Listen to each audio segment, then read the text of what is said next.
মেম সাহেব, জল নেবেন নাকি? ভীষণ গরম পড়েছে। জল খাওয়ানো তো পুণ্যের কাজ, আর আমারও বেশ তৃষ্ণা পেয়েছে। আচ্ছা, আপনি কি আমাদের ফ্রিতে জল খাওয়াবেন? তৃষ্ণা পেয়েছে যখন, তখন টাকা না থাকলেও সমস্যা নেই। আপনি জল খান, তার জন্য টাকা দিতে হবে না। তৃষ্ণার্ত মানুষদের জল দেওয়া তো আমাদের সবার দায়িত্ব, তাই না? আপনি সত্যি বলছেন? এটার জন্য আপনাকে টাকা দিতে হবে না? হ্যাঁ মা, এই নিন। শুনুন, এই বোতলটার দাম কত? 15 টাকা। আপনার কাছে এরকম মোট কটা বোতল আছে? আর কেমন দাম হবে?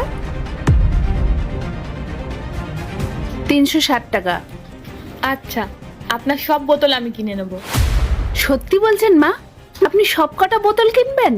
হ্যাঁ, এই বোতলগুলো আমার গাড়িতে রেখে দিন।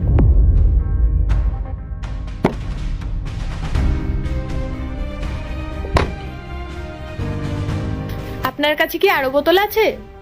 হ্যাঁ মা, আমার কাছে আরো বোতল আছে। ওই সামনের দোকানটায় আমি কাজ করি। আপনার কতগুলো লাগবে বলুন?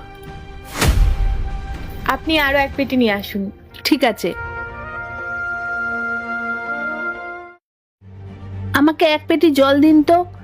ওনারা কি, ওনারা কোথায় গেল? আর গাড়িটাই বা কোথায় গেল?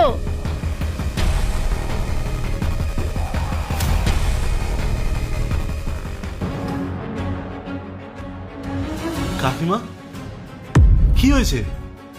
আপনি এভাবে কাঁদছেন কেন? কি হয়েছে? দেখুন না, এখানে একটা গাড়ি দাঁড়িয়েছিল। ওই গাড়িতে একটা মেম সাহেব আমার এক পেটি জল নিয়ে চলে গেল, কিন্তু কোনো টাকা দিল না।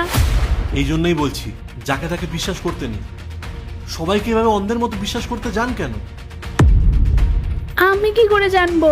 ওদের দেখে তো বেশ ভদ্রলোক বলে মনে হচ্ছিল। আমার সাথে যে এইরকম ভাবে প্রতারণা করবে সেটা তো আমি বুঝতে পারিনি। কিন্তু আমার টাকা? আশ্চর্য, আপনি এভাবে কাঁদছেন কেন? লোকসান তো আমার হয়েছে। না না, তোমার কোনো লোকসান হবে না। আমার মাসের মাইনে থেকে তুমি সেটা কেটে নিও। দোষ তো আমারই। আমার জন্য তোমার কোনো ক্ষতি হতে দেব না। জানেন কাকিমা, আপনার এই পরোপকারী মনটা আপনার সবচেয়ে বড় গুণ।